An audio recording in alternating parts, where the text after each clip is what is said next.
दशकं 24। ॐ नमो भगवते वासुदेवाय।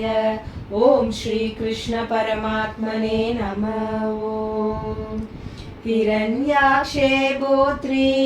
प्रवरवपुषा देव भवता हते शोकक्रोध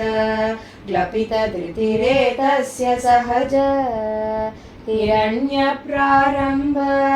कशिपुममराराति सदसि प्रतिज्ञामातेने तव किल वदातं मधुरिपो विधातारं घोरं सकलु तपसित्वा न चिरत पुरः साक्षात् गुर्वन् सुरनरमृगाद्यै अनिधनं वरं लब्ध्वा दृप्तो जगदिह भवन्नायकमिदं परिक्षुन्दन्निन्द्रात् अहरत दिवं त्वामगणयन् निहन्तुं त्वां भूय तव पदमवाप्तस्य चरिभो बहिर्दृष्टे अन्तर्ददितहृदये सूक्ष्मवपुषा नदन्नुच्चैतत्राप्यखिल भुवनान्ते च मृगयन् भियायादं मत्वा सकलुचितकाशी निववृते ततोऽस्य प्रह्लाद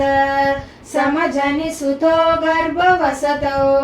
मुनेर्वीणापाने अधिगत भवद्भक्तिमहिमा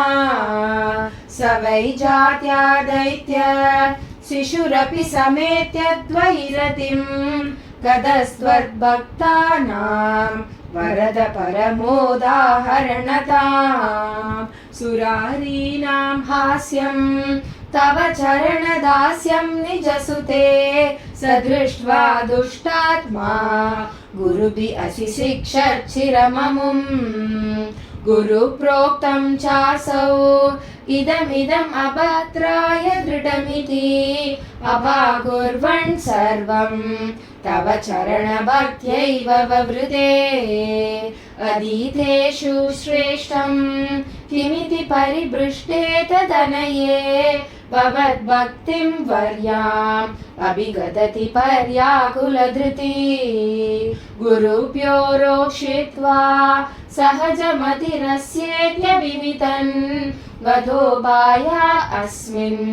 व्यतनुत भवन् पादशरणे सशूलैरावित्त सुबहुमदितो दिग्गजननै महासर्पै दष्टो यनशनगराहारविदुत गिरीन्द्रावक्षिप्तो अहह परमात्मन् अयि विभो त्वयि न्यस्तात्मत्वात् किमपि न निपीडाम् अभजत ततः शङ्काविष्ट स पुनरतितुष्टोऽस्य जनको कुरुत्यादत्केः किल वरुणभाषैस्तमरुण कुरोशासान्निध्ये स पुनरनुगान् दैत्यतनयान् भवद्भक्तेस्तत्त्वं परममभिविज्ञानमशिषत् पिता शृण्वन् बाल प्रकरमखिलं त्वत्स्तुतिपरम् रुषान्तः प्राहैनं कुलहतहस्ते फलम् इति फलं मे वैकुण्ठस्तव च जगतां चापि सबलं स एव त्रैलोक्यं सकलमिति धीरोऽयमगदीत् अरे क्वासौ सकल जगदात्मा हरिरिति प्रविन्ते स्म स्तम्भं चलितकरवालोदिति सुत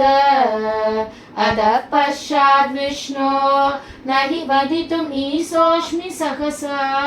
कृपात्मन् विश्वात्मन्